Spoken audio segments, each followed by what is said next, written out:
Meet my 98 Subaru Forester.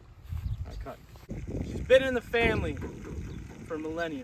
I've slung pizza in this beast for the past year and a half. But this beast has finally met her bitter end.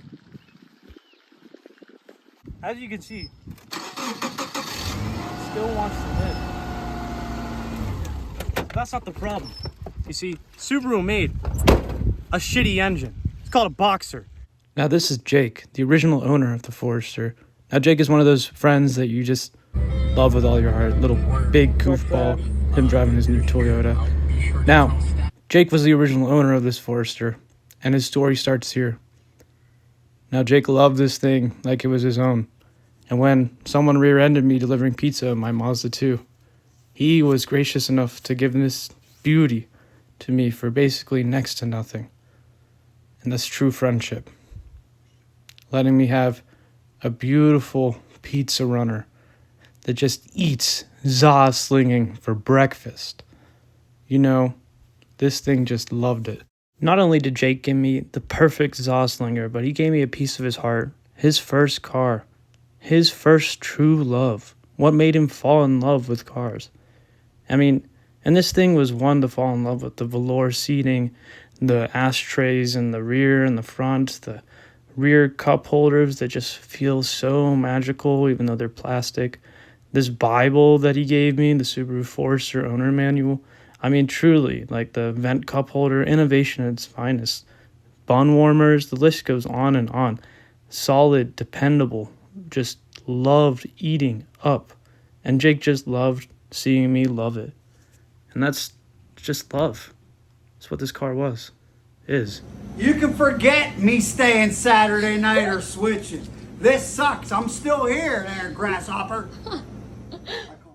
This is Slap, and he's been delivering pizza for 25 years. He is the OG za slinger, and he had a Subaru Crosstrek. 2018, 100,000 miles, and it blew up. Head gaskets, bad. I saved up, and I got my Speed 3 as my secondary vehicle, and still use the Forester as my za slinger because it was just a beast. It loved every second of it, and I loved every second too. I got new tires, as you saw, Geolanders, lovely.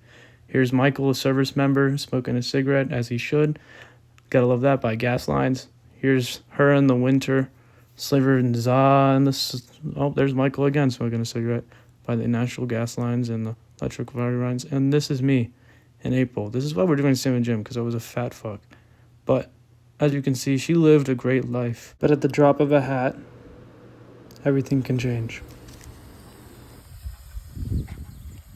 Thanks, Slap. Yeah. Slap, what do we say? No more Subarus. Fuck head gaskets. Yeah, screw the head gasket.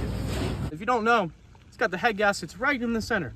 Now, Subarus are known for one thing, and one thing only: having crappy head gaskets. Now, I present a new solution. Come here. Subaru, this is your beast. This is your fucking problem. Why don't you just cover the cost for all of us Subaru owners? Look at me, all right? I am trying to save all Subarus. They deserve to have a second life. This car does not want to die. It's at 190,000 miles, and she deserves a second part of her life. But I don't want to fork over $2.5 grand in labor costs to replace a $50 head gasket. It's ridiculous that you make such a fine car, but you can't cover the cost of replacing the head gasket that you know is going to go at some point. That's the only reason that you are getting outdone by Mitsubishi. You're getting outplayed by another rally-inspired car brand. You really want Mitsubishi to mop up the floor with you, Subaru? Huh? Why don't you come out here and you offer all Subarus a second life? Give Lana her last ride.